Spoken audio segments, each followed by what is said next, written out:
یو کس وی چې زه حافظ قرآن ام او الحمدلله ما تجوید سره قرآن پاک مکمل کړی دی. زمونږ د جماعت امام صاحب په هفته کې یو 2 ورځې کور ته ځي او زه د هغه په ځای باندې مونځ کوم، په مصلی ودرېږم. هلته یو 2 کسان دي، هغوی په ما پسې مونځ نه کوي.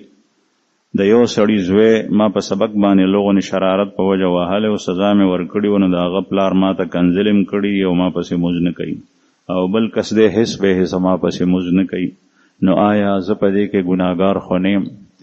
جواب دا دی که چېرې نور ټول خلک په تا پسې مونځ کوي نو بیا ته نه ګناهګار، او که چېرې اکثر خلک د جماعت یا ټول په تا پسې مونځ کول نه غواړي بیا ګناهګار یې.